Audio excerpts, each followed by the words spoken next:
Ya estaba desde antes en el estudio Evelyn Matei, pero ahora está instalada en el sitio de nuestros comentaristas y columnistas, en este caso de todos los martes. Buenas tardes, Evelyn. ¿Cómo estás, Felipe? Qué gusto verte. Una alegría verte, pero lo que se viene en Santiago es complicado. Lo que se viene en general, no, ¿para qué hablar? Me tiene con mucha angustia lo que puede pasar en la región de Coquimbo, que tú sabes que yo quiero muchísimo, porque allá muchos cerros totalmente pelados por las cabras, etcétera, la sequía. Entonces el agua corre, baja con una velocidad que no te puedo contar. Y en media hora, donde no había agua, de repente puede formarse un río que te puede llevar a árboles, casas, lo que pille. ¿Te tocó verlo más de una vez? Me tocó verlo, me tocó escapar de una de esas en Illapel, en que empezó a llover y yo le dije, ¿sabes qué más? Vámonos de aquí rápido, porque si no, no vamos a poder salir en quién sabe cuánto tiempo. Y espérate, esto no es solo intuición, sino tú viviste en el norte mucho tiempo. Yo viví en el norte grande, por lo tanto sé cómo el agua fluye, pero con una fuerza que realmente cuesta a la gente que es de Santiago, del sur, etcétera, les cuesta imaginar lo que eso es. Fíjate que una vez, incluso en Illapel, habían unas casas que estaban construidas así como vagones de trenes, pegadas unas a otras, a lo largo, a lo largo del cerro, ¿ya? Y empieza a llover y venía con tanta fuerza, y yo dije, se va a llevar las casas abajo. Y ahí, con la gente que vivía, yo le dije, abran la puerta de atrás de la cocina, abran la puerta de adelante del living. Porque corre el agua. Para que corra el agua por dentro de la casa, y así lo hicimos.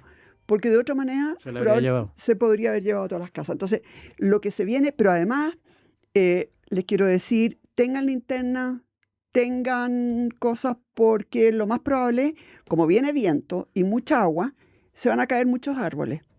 Esos árboles se van a caer sobre el tendido eléctrico y por lo tanto vamos a estar sin electricidad en amplios sectores de la ciudad, lo más probable.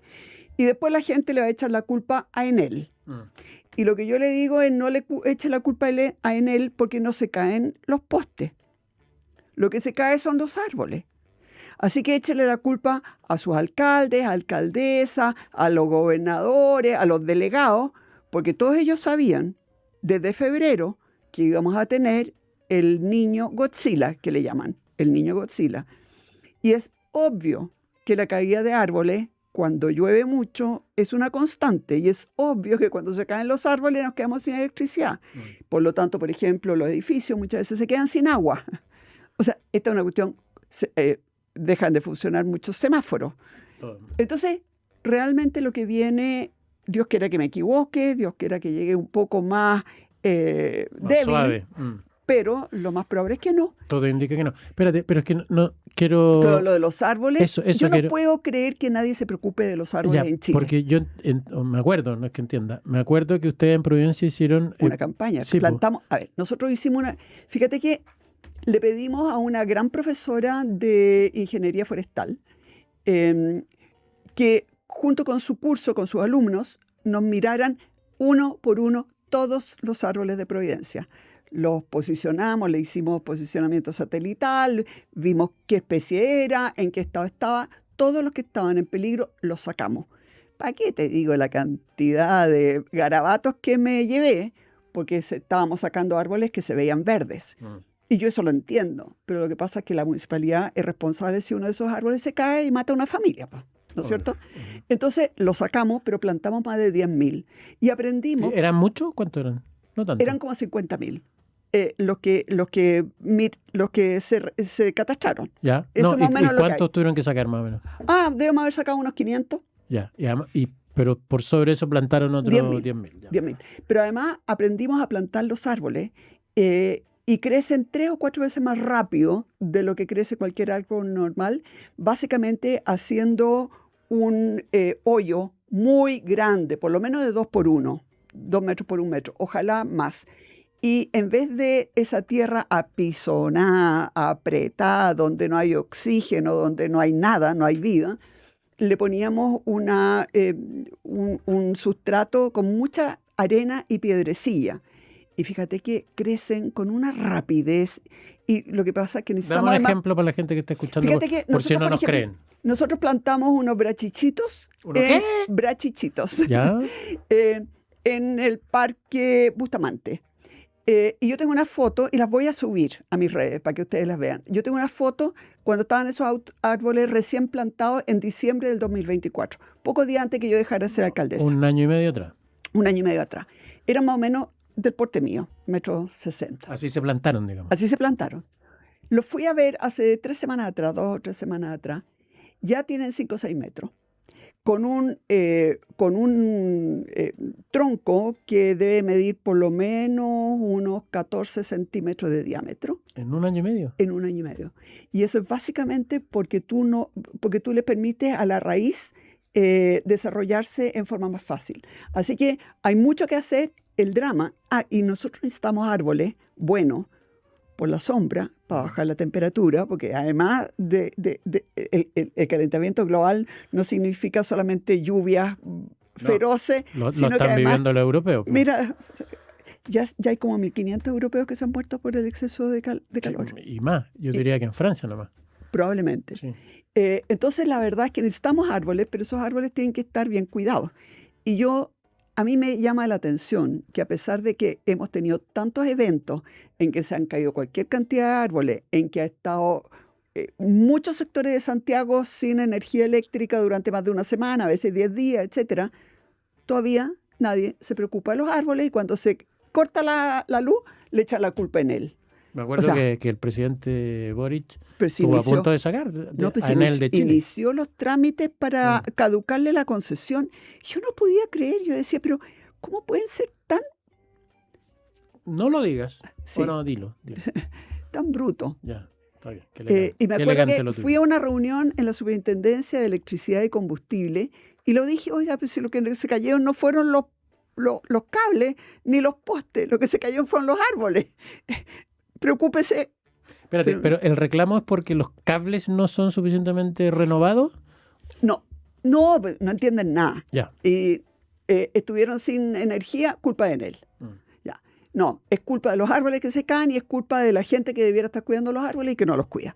Ya. Eso es lo primero. Segundo, hay muchos árboles que se plantaron hace 30, 40 años atrás cuando el clima era distinto. Esos árboles ya no pueden sobrevivir con la situación climática que tenemos ahora de menos lluvias y de mayores calores. Por lo tanto, va a haber que ir cambiando el tipo de árboles y de hecho nosotros en Providencia juntamos a los mejores especialistas en arbolado, hicimos un listado de cuáles son los árboles que son apropiados para la actual situación. Y eso está en las redes sociales, está en la página web de la municipalidad, cualquiera lo puede ver. Hay árboles grandes, medianos, chicos, con flores, sin flores, con hoja caduca, con hoja. Así que se puede regodear. Pero los árboles son fundamentales y vamos a tener la crema. Entonces, muy elegante. Muy elegante muy elegante. Ya. Oye, vamos a tener la crema por la caída de árboles y la caída del tendido eléctrico por culpa de los árboles. Más cuidado. Pero mi pregunta era si el famoso soterrado es un imposible. El soterrado es carísimo. Sí. Yo no sé por qué es tan caro, pero nos costaba algo así como 100 millones de pesos por cuadra. ¿Por cuadra? Por cuadra. Ya, ¿y eso será no por normal? manzana. No, por cuadra. Por cuadra. Sí, o sea, es imposible. O sea, para un país como el nuestro es imposible. No, olvídate. Ahora, yo nunca he sabido por qué es tan caro. Si es de verdad tan caro por un problema de costo o si alguien se está avivando. Yo creo que nunca tuve tiempo de mirarlo, habían otras cosas que eran más urgentes, etcétera. Pero yo creo que ese es un punto que hay que mirar. Ahora, ¿cuál es el problema del soterrado de los cables? Que tú no sabes lo que hay abajo. Y de repente estáis haciendo la zanja para soterrar eso y cortáis el gas a alguien o sea, porque los mapas de cómo están instaladas son pésimos. ¿Cuándo hay? Cuando hay. Ya, vamos a ir a la primera tanda y volvemos cuídense, a hablar por favor. Sí. Cuídense, por favor. Y si tienen algún electrodependiente, váyanse a un lugar donde se corte menos la luz. O sea, tengan todo eso visto. Porque ¿Tú crees que vamos a estar un rato en la casa? Yo creo que las cosas vienen muy malas. Como en general, empecé a escuchar ayer nomás de que estaban preocupados por esto, cuando en realidad se sabe desde febrero más o menos que se habló de él, y vamos a tener problemas. Ya, pero no se aprovechen detrás del vidrio, Camila y Felipe, no arranquen ni se vayan para su casa porque todavía está temprano. No, todavía no ha empezado a llover. Todavía no está pues, lloviendo. ¿cómo? A ver, espérate, ¿para dónde vais? ¿Para dónde vais? Quédate con nosotros, que ya viene más. Pauta Abierta. Sigue viendo Pauta Abierta al tiro. Ahí, sosiégate. 6 de la tarde, 36 minutos. Seguimos conversando con Evelyn Matei. Y yo que no quiero meterme en temas polémicos. Nunca he querido. No es mi intención como periodista. Yo tampoco. Tengo anotado... Sí, no, tú nada, jamás. Tengo anotado aquí 3 temas bien polémicos. Mira, partamos por lo que es más cortito, de alguna forma, porque me imagino que no hay muchos matices, por el tema del Instituto Nacional de Derechos Humanos y los rayados, porque va a ser más corto. Uno dice... Sancionar rayados en espacios privados o públicos.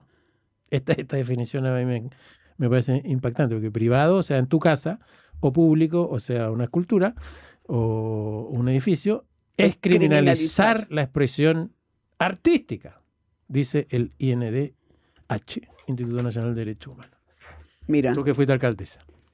Me da una ira escucharlo, porque la cantidad de plata que nos gastábamos tratando de mantener una ciudad decente en la que la gente pudiera caminar tranquila, porque esos rayados son, la mayoría de ellos, asquerosos. Asquerosos de feo, burdos, con unos colorinches espantosos. Y si lo que él quiere decir, que lo dudo, pero en fin, uno puede darle el beneficio a la duda, es que no se van a poder pintar murales en los edificios, que nosotros hicimos harto. Yo le aseguro que eso no va a pasar. Porque los murales, nosotros por lo menos teníamos un protocolo. Porque nos empezamos a dar cuenta que aparecía como mural una cosa que era en realidad un pedacito de mural y una tremenda marca abajo. Era publicidad encubierta. Y por lo tanto lo normamos. Y había como una comisión que decía, perfecto, ni un problema. Tenía que tener además, obviamente, el visto bueno de la comunidad, del edificio donde se iba a pintar. Pero eso se puede arreglar. Eso no es un rayado. Eso puede ser precioso. Hay realmente murales preciosos. Pero por favor, toda esa cuestión que es el rayado... Muy bien que se criminalice, me da lo mismo que se criminalice, no quiero en las ciudades. Lo único que hace es afear todo, es que la gente, ¿cómo no va a ser más lindo un árbol en flor, un jardín bien hecho, un mural bonito, que esos rayados espantosos? Te iba a agregar 2 cosas. Pero la verdad es que uno dice, todavía el Instituto Nacional de Derechos Humanos. O sea, uno no sabe si a esta altura reformarlo completamente o cerrarlo. Ya, creo que nos tiene a todos hasta acá. Te iba a decir lo de los murales, que además lo de los murales tiene una gran diferencia, que en los murales tú le dices al artista dónde poder pintar. Es obvio. No es que va pasando y se le ocurre hacer un mural y que llega y con un spray te raya la puerta de tu casa. Eso por un lado. Salió el ministro Raúl a decir que era romantizar el vandalismo, también reclamó el ministro Undurraga. Te quiero agregar, eso sí, el tema de o sea, en la queja... Miren, a todos los que dicen que yo estoy criticando todo el día al gobierno, fíjense que coincidimos con ¿Viste? Coincidiste, qué increíble. El Instituto Nacional dice que la redacción es demasiado amplia, entonces no diferencia entre rayados, dibujos, mensajes y otras obras de expresión que podrían ser más artísticas, pero la verdad es que a mí lo que siempre me pasa con este tipo de cosas es que si tú entras a un museo y rayas un cuadro, ¿qué te pasa? ¿Cuál es la diferencia con rayar un edificio de un súper arquitecto de otra época de nuestro país, o rayar una escultura, o rayar una... Oye, pero esculturas preciosas, todas rayadas, vandalizadas, pero fíjate que nosotros en algún minuto limpiamos completamente, limpiamos 2 veces todo lo que son los tajamares que están debajo, ahí al lado del Mira río. La historia, que era un museo de tajamares. Se habían instalado gente, lo había rayado, estaba con un olor que no te puedo contar porque era un baño público, en fin. 2 veces lo recuperamos completo. Y al poco rato, rayado de nuevo. Entonces me van a decir que eso es expresión artística. Bueno, finalmente cuando ya vino el estallido, nos dimos cuenta que estaban empezando a sacar los ladrillos y las cosas para lanzarlo como munición. Sí. Bueno, y entonces al final lo único que pudimos hacer, porque no teníamos tiempo, fue ponerle, obviamente que los protegimos, bien protegidos, y después le pusimos tierra. Porque que ahora se puede sacar de nuevo, te fijas, pero si no, hubieran arrasado con eso. Expresión artística. Dice Evelyn. Incluso, digo yo. Oye, hay otra cosa corta. A ver. 40 horas. No, eso no es tan corto. No, lo tengo aquí anotado. Es súper corto. Porque hay una polémica.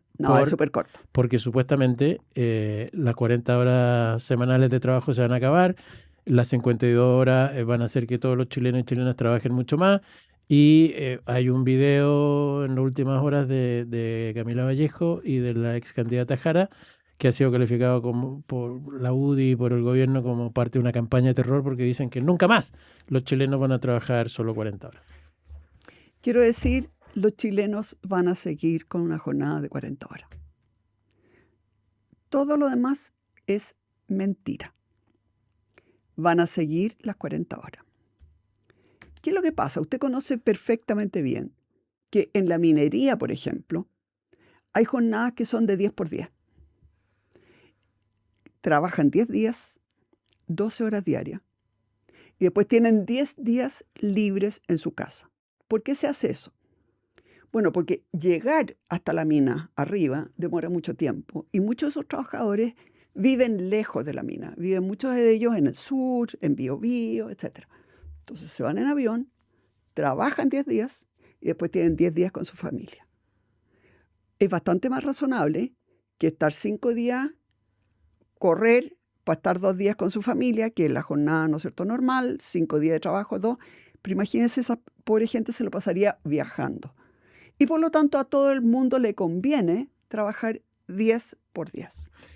Trabajan 40 horas, en algunas semanas trabajan mucho más de 40 horas y en otras trabajan mucho menos.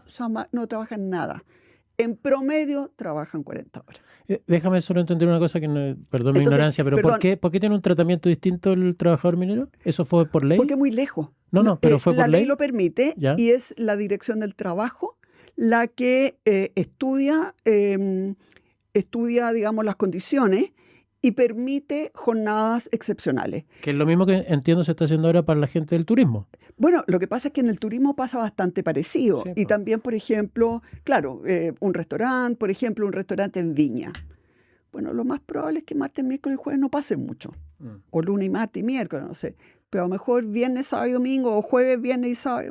Muchísimo. Entonces, ¿cómo no va a ser razonable que en vez de tener que cerrar a las 10 de la noche o a las 8 de la noche la cocina porque ya se te acabaron las horas, tú puedas seguir atendiendo? Ganan más las personas que trabajan ahí, gana más el dueño, y lo que hacen es que descansan los otros días. Ahora, todo eso en general requiere requiere que alguien lo revise, pero sobre todo requiere mutuo acuerdo. Claro. Nadie te obliga a trabajar en la minería. Ahora, si tú quieres ir a la minería, hay esa jornada. Y tú sabes que hay esa jornada. Entonces, esto de que se acabaron las 40 horas le están mintiendo. Porque las dos personas que han hablado de este tema conocen perfectamente bien lo que pasa en la minería. Y saben que es normal.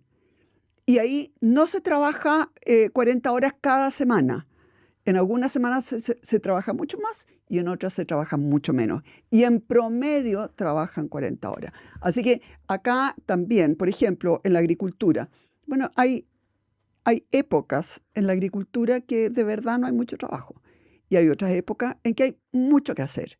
Entonces, la idea es que en promedio trabaje 40 horas y máximo 52 horas en una semana, que es el mismo máximo que hay hoy día con las horas extraordinarias. Así que de verdad, ¿hasta cuándo? O sea, hagamos las discusiones. Esto es importante, esto tiene que ver con la vida cotidiana de las personas, esto genera muchos problemas y mucha preocupación y por lo tanto no le mintamos a los chilenos.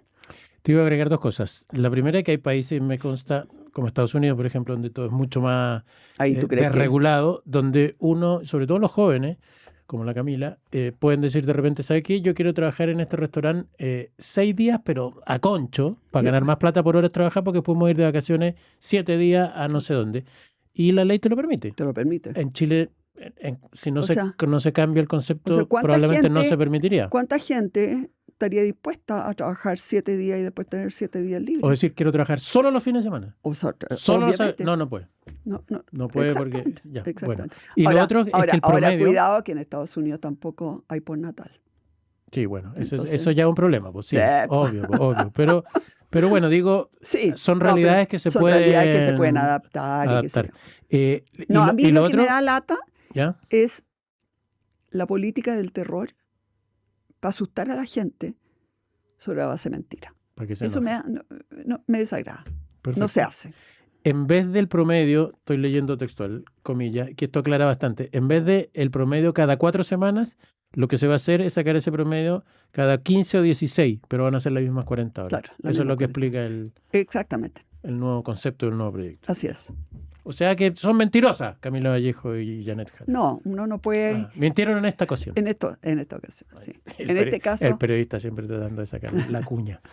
Ya, está bien. A propósito, no de mentir, sino de cómo relacionarse.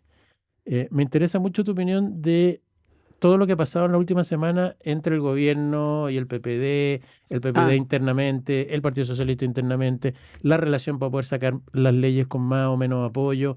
En el fondo, ¿quiere realmente el gobierno tener acuerdo con la oposición o no? ¿Cómo lo ves tú?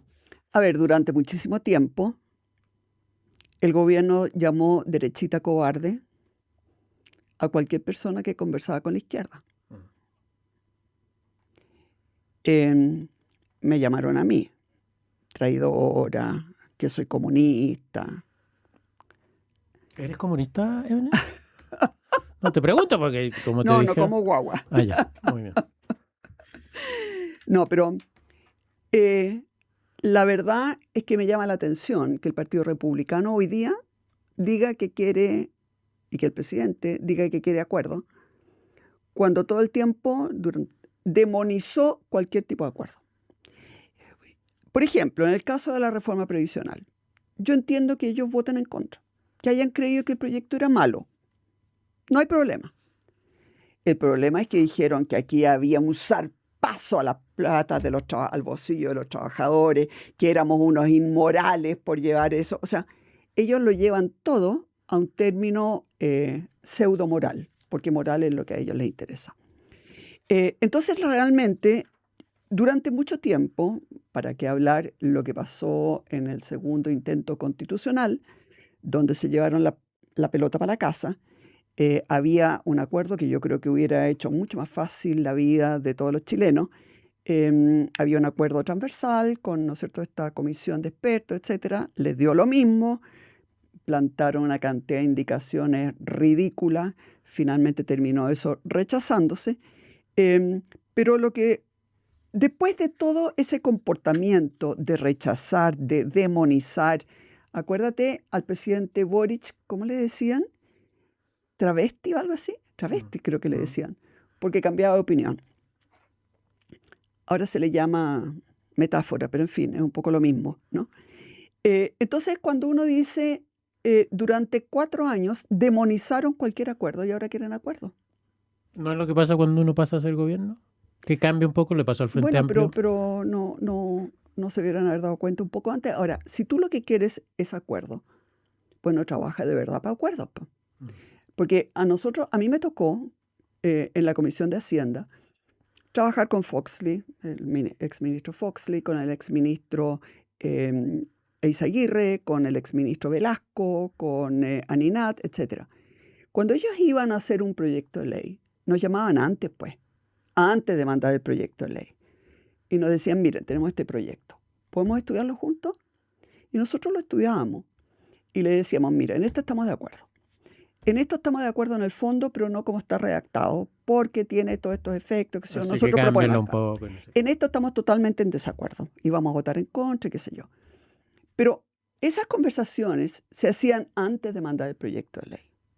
Acá es muy divertido el llamado a conversar. Este es el proyecto, no se mueve nada, vengan a conversar. No es fácil. No es fácil sentarse a conversar en esa. Pero lo que me llama la atención... ¿Pero tú crees que no hay interés? Lo que me llama la atención es que hay sesudos comentaristas y editorialistas que le echan la culpa a la izquierda de que no está dispuesta a conversar nada. Y yo le digo, ¿quién estaría en su sano juicio dispuesto a conversar cuando te llaman? Te dicen, este es el proyecto, no se cambia nada porque todo es esencial, pero vengan a conversar y a llegar a acuerdo. Está difícil. Sea, acuerden lo que yo ya hice y la que decidí. Dicho eso, quedó muy mal parado el Partido Socialista y el PPD en estas conversaciones, ¿o no? Quedaron súper mal parados. Yo diferencio entre el gobierno y la presidenta del Senado. Yo creo que la presidenta del Senado, la senadora Paulina Núñez, de verdad cree en que es importante que este proyecto se apruebe por un mayor margen. Cosa que yo también concuerdo. ¿Por qué? Porque cuando un inversionista va a hacer una inversión importante en Chile, lo que quiere saber es si esas normas se van a caer a los 3 años y medio o si van a sobrevivir. Ahí, claro, algunos a lo mejor van a obtener la invariabilidad tributaria, eso ayuda, pero al final los consensos y el clima político influye muchísimo en una decisión de inversión. Y por lo tanto yo creo que para el país es mucho mejor llegar a algún tipo de acuerdo. Y yo creo que eso es lo que de verdad, con pasión, trató de impulsar Paulina Núñez. Y yo creo que el PPD le creyó a ella. Y le sacaron la alfombra debajo de los pies muy rápido. Le tiraron la alfombra. Ya, nos quedan 2 minutos y no puedo dejar de preguntarte porque, no es porque quiera hacer polémica, pero ayer estuvo sentada ahí mismo Catherine Martorell y hablamos... Katy? Sí, estuvo acá, habló muy bien de ti. Y hablamos... pero yo voy a hablar maravilla de la Katy Martorell. Ya, está bien. Es una mujer espectacular. Bueno, y entre las cosas que hablamos estuvo esta supuesta, porque hasta aquí entiendo que es solo supuesta, intención del gobierno de nombrar en una agregaduría en Lima a la exministra Steiner. Y ella decía que no le parecía tan raro ni tan desquiciado, porque no se podía borrar o bloquear a alguien por ser mala en comunicaciones, como había mostrado ser Steiner. Y que supone que tenía algunas características que le habían hecho ser una muy buena profesional en el norte antes de venir a este encargo que había recibido. Entonces, no le parecía tan raro. ¿A ti te parece raro? Mira, más que más que contestar sobre la agregaduría, a mí me parece muy injusto lo que pasó con la ministra Steiner y también con Mara Cedini, con ambas. Yo creo que cualquier persona que las haya conocido pues, tiene que haber tenido claro que tenían talentos para algunas cosas y para otras no, como todos nosotros. Todos podemos tener talentos para algunas cosas. Faltaba como un día para nombrar a un ministro y todavía no tenían ministro de seguridad, que era el más importante de todos, de acuerdo a lo que era la campaña. La deben haber presionado como salvaje para que aceptara ese cargo. Ella dejó un puesto importante en el norte, en que probablemente lo estaba haciendo bien. La pusieron en algo en que no tenía ningún tipo de trayectoria, que cualquier persona que lo hubiese entrevistado se hubiera dado cuenta que tampoco tenía dedos para el piano para eso, porque de verdad términos de comunicación, no sabe comunicar nada. Y como fiscal no tiene por qué, pero como ministra sí. Y por lo tanto, lo que yo me imagino es que la presionaron para que aceptara un puesto donde la quemaron en 70 días. La quemaron. Y ahora no puede volver al Ministerio Público, quedó fuera del ministerio.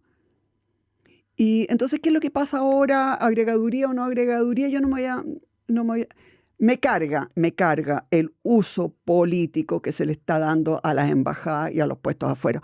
Lo he dicho 1 y 10 veces. Además, me provoca una tremenda desazón ver a un ministro al que yo respeto y quiero, que es Francisco Pérez Maquena, el ministro de Relaciones Exteriores, que está haciendo tan mal uso de las embajadas. No me lo esperaba.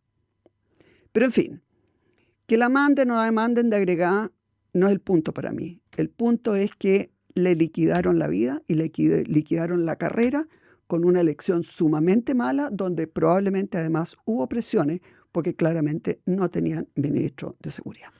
Te voy a contestar... Dos mujeres a las que le fregaban la vida. Te voy a contestar solo para el equilibrio de la conversación, pero con una frase que decía siempre mi abuelita.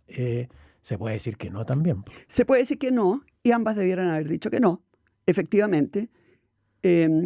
También te quiero decir que cuando llama a un presidente y te es difícil decir que no. Es muy difícil decir que no.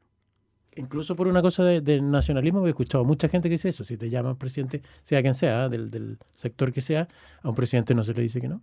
¿Tú piensas un poco así? Yo he dicho que no montones de veces. ¿A presidentes? No, sí, de hecho una vez renuncié. Sí, eso sí me acuerdo. Renuncié, si no sabía ¿no se supo? Público, no. Tuve un mes renunciada con el presidente Piñera. ¿1 o 2?